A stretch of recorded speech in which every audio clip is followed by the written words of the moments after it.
जय श्री कृष्ण। आप सभी को उत्पन्ना एकादशी की ढेरों शुभकामनाएं। आज उत्पन्ना एकादशी है 26 नवंबर 2024 को। उत्पन्ना एकादशी जिसे उत्पत्ति एकादशी भी कहा जाता है। आज हम सुनेंगे उत्पन्ना एकादशी की व्रत कथा महात्म्य। व्रत कथा महात्म्य कौन सा? जो शास्त्रों में वर्णित है, जो पुराणों में वर्णित है, जिसे एकादशी के दिन अवश्य ही सुनना चाहिए। जो व्रत कर रहे हैं उन्हें तो सुनना ही चाहिए। जो व्रत नहीं कर रहे हैं ना, यदि वो भी इसको सुनते हैं तो उनके लिए भी ये अति लाभदायी है। बहुत ही पुण्यदायी कथा है, बहुत ही पुण्यदायी प्रसंग है, क्योंकि इस कथा में वृतांत आता है एकादशी की उत्पत्ति का, कि एकादशी की उत्पत्ति हुई कैसे थी।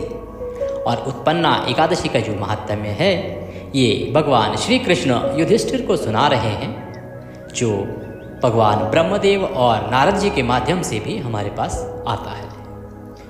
तुरंत हम सुनेंगे, आज का महात्म्य सुनेंगे। उससे पहले आपसे निवेदन है कि कृपया कमेंट बॉक्स में ओम नमः भगवते वासुदेवाय अवश्य लिखें। इससे भगवान श्री हरि विष्णु आपकी सभी इच्छाएं पूरी करेंगे, भगवान प्रसन्न होंगे और आपके जीवन के सभी दुख दूर होंगे। इसीलिए कमेंट बॉक्स में लिखें ओम नमः भगवते वासुदेवाय या जय श्री हरि विष्णु।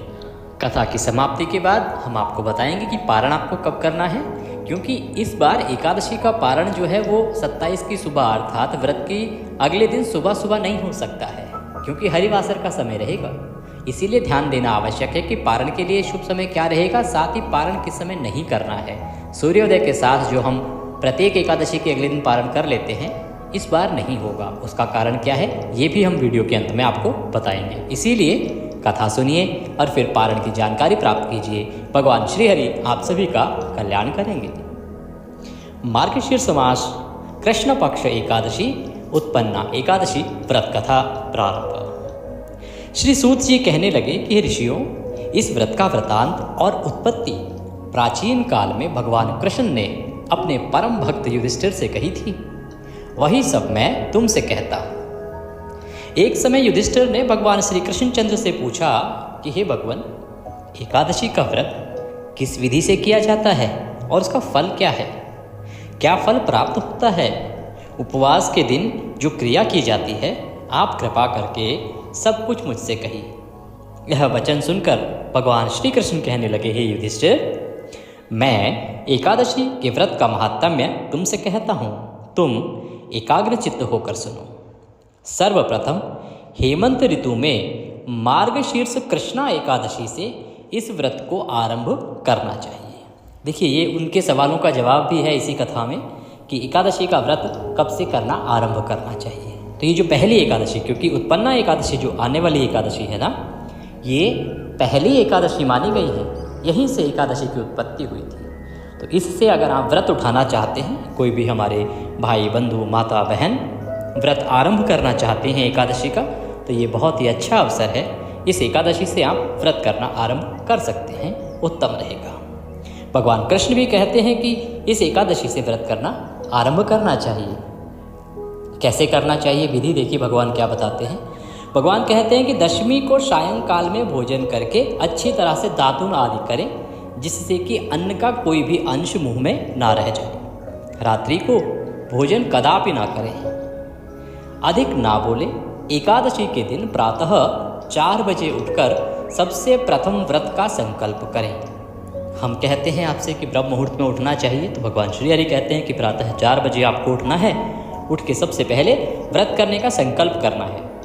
उसकी विधि आपको बताई है। भगवान कहते हैं कि अमुक संवत्सरे, जो भी संवत्सर है वह संवत्सर बोलिए। आप बोलेंगे मार्गशीर्ष मासे कृष्ण पक्षे पुण्य पर्वणि एकादशी तिथो अमुक वासरे।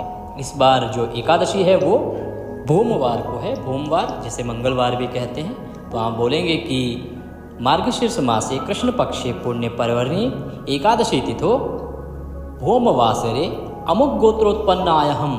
जो आपका गोत्र है ना, सरनेम, वह बोलिए कि इस गोत्र में जो उत्पन्न है अपना गोत्र बोलिए। अमुक नामनो हम, अपना नाम बोलिए। सकल जन्म जन्मांतरार्जितानि यानि पापानि तेषां शमनार्थ एकादशी व्रतमहम करिष्ये। इस प्रकार से वह संकल्प कीजिए और वह संकल्प भगवान के चरणों में छोड़ दीजिए। संकल्प करने के बाद आपको सोच आदि से निवृत्त होकर नदी, तालाब, बावड़ी या फिर कुएं पे जाके मिट्टी आदि लगाकर जो मंत्र है, इस मंत्र को पढ़ते हुए स्नान करना चाहिए। क्या मंत्र है देखिए, अश्वक्रांते रथक्रांते विष्णु क्रांते वसुंधरे उदधृति पाहि वरोहेण कृष्णेन सत्वाहुना मृतके हर में पापम यन्मयां पूर्वसंचितं त्वया हतेन पापेन गच्छामि परमां गतिम्। इस मंत्र को पढ़ते हुए आपको स्नान करना चाहिए। अब देखिए, इसमें एक बात बताते हैं कि क्योंकि उस समय बाहर शौच क्रिया की जाती थी, नदी तालाब आदि पर ही स्नान किया जाता था, कुएं पर स्नान किया जाता था, इसीलिए कथा में वही वर्णन आता है। आज के समय में ना तो तालाब है, ना कुआं है, ना बावड़ी है, और नदी पर जाना भी हर किसी के लिए संभव नहीं है। तो आप स्नान अपने घर में करिए। गंगाजल सभी के घर में होता है, तो कृपया गंगाजल की कुछ बूंदें उस पानी में डाल लीजिए जिससे आप स्नान कर रहे हैं, और वह गंगा स्नान का फल देगा। इस प्रकार से आपको स्नान करना है। इतना बड़ा मंत्र है, इसको आप अगर ना बोल पाएँ तो ओम नमः भगवते वासुदेवाय, ओम नमः भगवते वासुदेवाय, इस मंत्र को बोलते हुए आपको स्नान करना चाहिए। जो व्रती है, जिसने व्रत किया है, उसे चोर, पाखंडी, परस्त्रीगामी, निंदक, मिथ्याभाषी तथा किसी प्रकार के पापी मनुष्य से बात नहीं करनी चाहिए। इस प्रकार के लोगों की संगत से आपको दूर रहना चाहिए। स्नान के पश्चात धूप, दीप, नैवेद्य आदि 16 चीज़ों से भगवान का पूजन करें और रात को दीपदान करें। देखिए, एकादशी पर दीपदान का बड़ा महत्व है। और पूजा विधि के लिए हमने आपको पहले ही एक वीडियो बताया है जिसमें हमने पूरी पूजा विधि आपको बताई है, तो उस विधि से भी आप पूजा कर सकते हैं, आपके लिए आसानी हो जाएगी। सायंकाल को दीपदान करें। ये सब कर्म भक्ति और श्रद्धा युक्त होकर करें। जब भी आप ये कार्य कर रहे हैं ना, तो ऐसा नहीं कि मन में तो बड़ा ऐसा लग रहा है कि मन ही नहीं है करने का, पर ज़बरदस्ती में पंडित जी ने बोल दिया है तो करना पड़ेगा, या कथा में आ गया है तो करना पड़ेगा। नहीं, मन से करिए, दिल से करिए। भगवान की भक्ति में चाहे 2 मिनट दीजिए, लेकिन दिल से प्रसन्न होकर दीजिए, मजबूरी समझ के नहीं। अपने मन में ऐसे भाव मत लाइए कि आप किसी मजबूरी में कर रहे हैं। श्रद्धा के साथ आपको यह पूजा करनी है। रात्रि को दीपदान कीजिए, 1 घी का दिया जलाइए और दीपदान कीजिए। रात्रि को सोना व प्रसंग नहीं करना चाहिए। ये बहुत ही आवश्यक बात है, इसको समझना बहुत ज़रूरी है। देखिए, हम पहले भी आपको एकादशी के जो नियम हैं उनमें भी बताते आए हैं कि ये आपको ध्यान रखना चाहिए। सोना और प्रसंग करना, सोना फिर भी समझ आता है कि आज के समय में, क्योंकि बहुत से ऐसे कार्य हैं जो बिना सोए नहीं हो सकते, अर्थात आप पूरा दिन काम करते हैं, अगले दिन फिर आपको अपने ऑफिस जाना है, रोजगार पे जाना है, तो आराम की आवश्यकता होती है। परंतु प्रसंग से यहाँ तात्पर्य है कि आपको ब्रह्मचर्य का पालन करना है। चाहे आप अपनी धर्मपत्नी के साथ हैं या अपने पति के साथ हैं, फिर भी आपको ब्रह्मचर्य का आज की रात्रि को पालन करना है। आपने एकादशी का व्रत किया है ना, तो एकादशी के व्रत में ब्रह्मचर्य या संयम प्रथम माना गया है कि इस नियम का आपको पालन करना ही चाहिए। तो आपको प्रसंग से बचना है, आपको ब्रह्मचर्य का पालन करना है, और इस प्रकार से आपको अपना दिन और रात्रि व्यतीत करनी है। भगवान श्री कृष्ण कहते हैं कि सारी रात्रि को भजन कीर्तन आदि करना चाहिए, और जो कुछ पहले जाने अनजाने में पाप किए हों उनकी क्षमा भगवान से मांगनी चाहिए। धर्मात्मा पुरुषों को कृष्ण पक्ष तथा शुक्ल पक्ष दोनों एकादशियों को समान ही समझना चाहिए। दोनों एकादशियों में भेद नहीं करना चाहिए। भगवान श्री कृष्ण कहते हैं कि जो इस विधि से एकादशी का व्रत करते हैं, पूजन करते हैं, उन्हें शंखोद्धार तीर्थ में स्नान करके जो पुण्य प्राप्त होता है, उससे भी कहीं गुना अधिक फल इस एकादशी का व्रत करने से प्राप्त होता है। वह एकादशी व्रत के 16वें भाग के समान भी नहीं है। इतना अधिक फलदायी है ये एकादशी का व्रत। व्यतिपात के दिन दान देने का 1,00,000 गुना फल होता है। संक्रांति से 4,00,000 गुना तथा सूर्य चंद्र ग्रहण में स्नान दान करने से जो फल प्राप्त होता है, वही पुण्य एकादशी के दिन व्रत करने से प्राप्त होता है। अश्वमेघ यज्ञ के करने से 100 गुना तथा 1,00,000 तपस्वियों को 60 वर्ष तक भोजन कराने से 10 गुना तथा 10 ब्राह्मणों अथवा 100 ब्रह्मचारियों को भोजन कराने से 1000 गुना पुण्य भूमिदान करने से होता है। उससे 1000 गुना पुण्य कन्यादान का होता है, और उससे 10 गुना पुण्य विद्यादान करने से होता है। विद्यादान से 10 गुना पुण्य भूखे को भोजन कराने से होता है। अन्न के समान इस संसार में कोई भी कार्य ही नहीं है। अन्नदान सर्वोपरि है, जिससे देवता और पितृ दोनों तृप्त होते हैं। परंतु एकादशी के व्रत का जो पुण्य है वो इन सब से भी अधिक है। 1000 यज्ञों से भी अधिक इसका फल होता है। एकादशी के व्रत का प्रभाव देवताओं को भी दुर्लभ है। रात्रि को भोजन करने वाले को उपवास का आधा फल मिलता है और दिन में एक बार भोजन करने वाले को उसका आधा फल मिलता है। परंतु जो व्यक्ति निर्जल व्रत रखते हैं उनके महात्म्य को तो देवता भी वर्णन नहीं कर सकते। इतना अधिक पुण्यदायी है यह व्रत यदि आप निर्जल व्रत रखते हैं तो। युधिष्ठिर कहने लगे कि भगवान, आपने हजारों यज्ञ और लाख गोदान को भी एकादशी के व्रत के बराबर नहीं बताया, सो यह तिथि सब तिथियों से उत्तम कैसे हुई? यह बात विस्तार पूर्वक मुझसे कहिए कि इसका पुण्य इतना अधिक कैसे हुआ। महाराज युधिष्ठिर के वचन सुन के भगवान श्री कृष्ण कहने लगे कि हे युधिष्ठिर, मैं अब आपको बताता हूँ कि इस एकादशी के व्रत से इतना अधिक फल क्यों प्राप्त होता है, वैकुंठ की प्राप्ति कैसे हो जाती है और भगवान श्री हरि को यह सबसे प्रिय क्यों है, ये मुझे सर्वोत्तम क्यों अच्छा लगता है। मैं इसके बारे में अब तुम्हें बताता हूँ। सतयुग में मुर नाम का एक दैत्य था। वह अत्यंत बलवान और भयानक था। उस प्रचंड दैत्य ने इंद्र, आदित्य, वसु, वायु, अग्नि आदि सब देवताओं को पराजित करके भगा दिया था। तब इंद्र सहित सब देवताओं ने भयभीत होकर शिव जी से अपने दुख के बारे में बताया। राक्षस मुर ने उनके साथ क्या किया है वह सब वृतांत भगवान भोलेनाथ को कहा कि हे कैलाशपते, मुर दैत्य से भयभीत होकर सब देवता मृत्यु लोक में फिर रहे हैं। तब शिव जी कहने लगे कि हे देवताओं, तीनों लोकों के स्वामी, भक्तों के दुखों को नाश करने वाले भगवान विष्णु की शरण में जाओ, वही तुम्हारे दुखों को दूर कर सकते हैं। शिव जी के ऐसे वचन सुनकर इंद्र आदि सब देवता क्षीर सागर में पहुँचे। वहाँ भगवान को शयन करते हुए देखकर इंद्र हाथ जोड़कर उनकी स्तुति करने लगे कि हे देवताओं द्वारा स्तुति करने योग्य प्रभु, आपको बारंबार नमस्कार है। देवताओं की रक्षा करने वाले मधुसूदन, आपको नमस्कार है। आप हमारी रक्षा करें।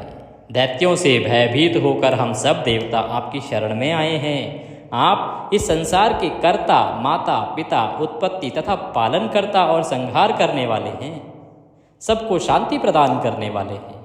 आकाश और पाताल भी आप ही हैं। प्रभु सबके पितामह ब्रह्मा, सूर्य, चंद्र, अग्नि, सामग्री, होम, आहुति, मंत्र, तंत्र, जप, यजमान, यज्ञ, कर्म, कर्ता, भोक्ता भी आप ही हैं। आप सर्वव्यापक हैं। आपके सिवा तीनों लोकों में चर तथा अचर कुछ भी नहीं है। हे भगवान, दैत्यों ने हमको जीतकर स्वर्ग से निकाल दिया है और सब देवता इधर उधर भागे भागे फिर रहे हैं। आप उन दैत्यों से हम सब की रक्षा करें प्रभु, रक्षा करें। इंद्र के ऐसे वचन सुनकर भगवान विष्णु कहने लगे कि हे इंद्र, ऐसा मायावी दैत्य कौन है जिसने सब देवताओं को जीत लिया है? उसका क्या नाम है? उसने कितना बल दिखाया है? उसमें कितना बल है और किसके आश्रय है तथा उसका स्थान कहाँ पे है? यह सब मुझे कहो। भगवान के ऐसे वचन सुनकर इंद्र बोले, भगवान, प्राचीन समय में चंद्रावती नगरी में नाड़ी जंग नाम का एक राक्षस था। उसी के महापराक्रमी और लोक विख्यात मुर नामक पुत्र ने सब देवताओं को स्वर्ग से निकालकर वहां अपना अधिकार कर लिया है। वह इंद्र, अग्नि, वरुण, यम, वायु, ईश, चंद्रमा, नैवृत आदि सबके स्थान पर अधिकार करके और सूर्य बनकर आप ही प्रकाश करता है। वह स्वयं मेघ बन बैठा है और सबसे अजय है। हे असुर निकंदन, उस दुष्ट को मारकर देवताओं को निर्भय बनाइए, हमारी रक्षा कीजिए। इंद्र के ऐसे वचन सुनकर भगवान कहने लगे कि हे देवताओं, मैं शीघ्र ही तुम्हारे शत्रु का संहार करूंगा। तुम चंद्रावती नगरी को जाओ। इस प्रकार कहकर भगवान सहित सब देवताओं ने चंद्रावती नगरी की ओर प्रस्थान किया। उस समय दैत्यपति मुर दैत्य सेना लेकर युद्ध भूमि में गरज रहा था। उस बलवान असुर की गर्जना सुनकर सब देवता भय के मारे चारों दिशाओं में भागने लगे। जब स्वयं भगवान रणभूमि में आए तो दैत्य उनको भी देखकर अनेक प्रकार के अस्त्र शस्त्र तथा आयुध लेकर दौड़े। सभी दैत्य भगवान को मारने के लिए उद्यत हुए। भगवान ने उनको आता देखकर सर्प के समान अपने बाणों से उनके शरीरों को बींध डाला। अनेक दैत्य उनके हाथों से मारे गए। एक मुर को छोड़कर बाकी सब राक्षसों को भगवान श्री हरि ने पल भर में ही मृत्यु के घाट उतार दिया। राक्षस मुर अविचल भाव से भगवान के साथ युद्ध करता रहा। भगवान जो भी तीक्ष्ण बाण उसके शरीर में मारते वह उसके लिए पुष्पों के समान हो जाता। शस्त्रों के प्रहार से उसका शरीर छिन्न भिन्न हो गया, परंतु वह फिर भी युद्ध करता ही रहा। अब वे आपस में मल्ल युद्ध करने लगे। 10,000 वर्ष तक उनका मल्ल युद्ध होता रहा, परंतु दैत्य भगवान से पराजित नहीं हुआ। तब भगवान विष्णु युद्ध से थककर बद्रिका आश्रम को चले गए और वहाँ पर एक हेमवती नाम की सुंदर गुफा थी, उसमें विश्राम करने लगे।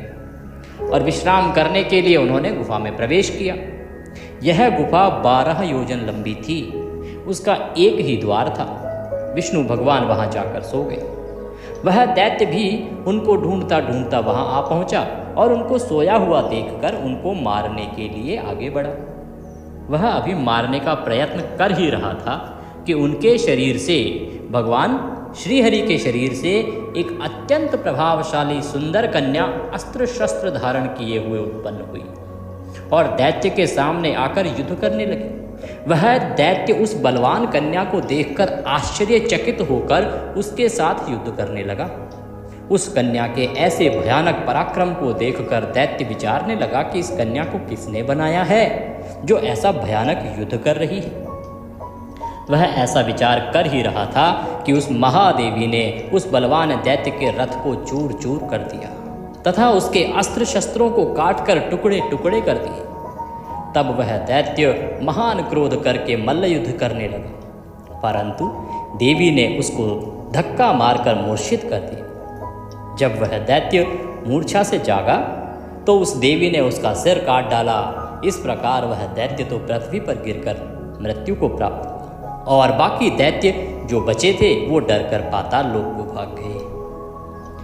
जब भगवान विष्णु की निद्रा टूटी तो उन्होंने मुर नाम के दैत्य का कटा हुआ सर देखा और दूसरी तरफ दोनों हाथ जोड़कर खड़ी हुई एक कन्या को देखा। तब भगवान उस कन्या से पूछने लगे कि हे देवी, जिस दैत्य से इंद्र आदि सब देवता भयभीत होकर स्वर्ग से भाग गए थे उसको किसने मारा है? तो वह कन्या हाथ जोड़कर कहने लगी कि भगवान, जब आप निद्रा में थे तो यह दैत्य आपको मारने के लिए आया था। उस समय आपकी योग माया द्वारा आपके शरीर से उत्पन्न होकर मैंने ही इस दैत्य को मार गिराया है। यह सुनकर भगवान कहने लगे कि हे देवी, तुमने देवताओं के भय को दूर करके बड़ा भारी कार्य किया है, अतः तुम अपनी इच्छा अनुसार वर मांगो। तब वह देवी बोली कि हे भगवान, यदि आप मुझको वरदान देना ही चाहते हैं तो यह वरदान दीजिए कि जो कोई मेरा व्रत करे उसके सब पाप नष्ट हो जाएं और अंत में वह मोक्ष को प्राप्त हो। उसकी जो भी कामना हो उसको आप पूरा करें। इस व्रत का पुण्य है उसका आधा रात्रि को भोजन करने वाले को मिले और जो एक बार भोजन करे उसको भी आधा फल प्राप्त हो। जो मनुष्य भक्ति पूर्वक मेरे व्रत में एक बार भी भोजन ना करे उसको धर्म, धन और मुक्ति प्राप्त हो। भगवान कहने लगे, हे कल्याणी, ऐसा ही होगा। मेरे और तुम्हारे भक्त एक ही होंगे और वे अंत में मोक्ष को प्राप्त करके मेरे लोक को जाएंगे। क्योंकि तुम एकादशी को उत्पन्न हुई हो, अतः तुम्हारा नाम एकादशी होगा। तुम मुझे सब तिथियों से प्रिय हो, इस कारण तुम्हारे व्रत का फल सब तीर्थों से भी अधिक फल देने वाला होगा। ऐसा कहकर भगवान वहाँ से अंतर्ध्यान हो गए और प्रभु के उत्तम वचनों को सुनकर एकादशी अत्यंत प्रसन्न हुई। बोलिए एकादशी मात की जय। इस प्रकार माँ एकादशी का प्रादुर्भाव हुआ, जन्म हुआ। कथा अभी बाकी है, आगे सुनाते हैं कि भगवान आगे क्या कहते हैं। कि भगवान श्री कृष्ण कहते हैं कि हे युधिष्ठिर, सब तीर्थों के फल से एकादशी का व्रत सबसे अधिक फल देने वाला है, सर्वश्रेष्ठ है, क्योंकि यह भगवान श्री हरि को अति प्रिय है। एकादशी व्रत करने वाले को मैं मोक्ष पद देता हूँ उसके शत्रुओं का नाश एवं समस्त विघ्नों को नष्ट करता हूँ। यह मैंने तुमको एकादशी की उत्पत्ति का सब वृतांत बतलाया है। एकादशी पापों को नष्ट करने वाली तथा सिद्धि को देने वाली है। उत्तम पुरुषों को दोनों पक्ष की एकादशियों को समान ही मानना चाहिए, कोई भेदभाव नहीं समझना चाहिए। जो मनुष्य इस एकादशी के महात्म्य को पढ़ता अथवा सुनता है उसको अश्वमेध यज्ञ का फल प्राप्त होता है और वह करोड़ों वर्ष तक विष्णु लोक में वास करता है, वहाँ भी उसका पूजन होता है। जो मनुष्य एकादशी महात्म्य के चौथे भाग को भी पढ़ लेता है या सुन लेता है उसके भी अनेकों पाप नष्ट हो जाते हैं। विष्णु धर्म के बराबर दूसरा कोई धर्म नहीं है और एकादशी व्रत के समान दूसरा कोई व्रत नहीं है। इस प्रकार यह एकादशी महात्म्य व्रत कथा यहाँ समाप्त होती है। बोलिए विष्णु भगवान की जय, बोलिए कृष्ण भगवान की जय। यह परम पुण्यदायी एकादशी कथा आपको सुननी चाहिए। अगर व्रत कर रहे हैं तो यह महात्म्य सुनना अति आवश्यक है और व्रत नहीं कर रहे हैं तो इसके सुनने मात्र से भी आपके अनेकों पाप नष्ट होते हैं, आपके जीवन की परेशानियां दूर होती हैं। कमेंट करके अवश्य लिखिए जय श्री कृष्णा, जय श्री हरि या ओम नमः भगवते वासुदेवाय। भगवान श्री हरि आपकी सभी इच्छाएं पूरी करेंगे। अब बात करते हैं पारण की। देखिए पारण जो है व्रत के अगले दिन किया जाता है, आप सभी जानते हैं। पारण सूर्योदय के बाद किया जाता है, ये भी आप जानते हैं। और तीसरा जो रूल है, नियम है, वो ये कि पारण हमेशा द्वादशी तिथि के पहले 5.5 घंटे के बाद होना चाहिए, क्योंकि जब द्वादशी तिथि लगती है ना तो उसके पहले के 5.5 घंटे हरिवासर का समय होता है। तो वह एक प्रकार से एकादशी के व्रत का ही समय होता है, उसमें आप पारण नहीं कर सकते, चाहे वो अगले दिन ही क्यों ना बढ़ रहा हो। पारण तो आपको उसके बाद ही करना चाहिए, तभी एकादशी जो व्रत है उसका पुण्यफल प्राप्त होता है। तो यही कारण है कि इस बार जो एकादशी व्रत का पारण है वो सुबह सुबह नहीं हो सकता है। एकादशी व्रत वाले दिन जब आप व्रत कर रहे हैं, अगले दिन पारण के लिए सूर्योदय से पहले आपको अवश्य उठना चाहिए। उठ के स्नान आदि करके भगवान की पूजा करें। पूजा की विधि आपको बताई गई है। पूजा करने के बाद पुष्पांजलि अवश्य अर्पित करनी चाहिए। पुष्पांजलि में निवेदन होता है कि आपने जो भी व्रत किया है, पूजन किया है, इसमें कोई गलती त्रुटि भूल हुई हो तो उसके लिए भगवान क्षमा करें। और क्षमा याचना करने के बाद भगवान को नमन करें। दंडवत नमन करने के बाद आपको किसी ब्राह्मण को दान देना चाहिए। दान दक्षिणा देने के बाद व्रत का पारण करना होता है। पारण के लिए जब बैठें तो मंत्र बोलेंगे ओम नमः भगवते वासुदेवाय। 5 बार यह मंत्र बोलिए, मुख में तुलसी रखिए और व्रत का पारण कीजिए। इसके बाद आप कोई भी जो आपके घर में शाकाहारी शुद्ध भोजन बना हो उससे आप खा सकते हैं। भगवान के भोग की जहाँ तक बात है तो भोग आपको लगाना चाहिए इस दिन पीले चावल का। चावल एकादशी को वर्जित है, परंतु द्वादशी को विशेष विधान है भगवान को यदि आप पीले चावल का भोग लगाते हैं बना के तो। इसके अलावा फल का भोग भी लगा सकते हैं या जो भी आपने शुद्ध भोजन बनाया है घर में उसका भोग भी आप भगवान को लगा सकते हैं। ये भोजन भोग लगाने के बाद आप अपना व्रत खोल सकते हैं।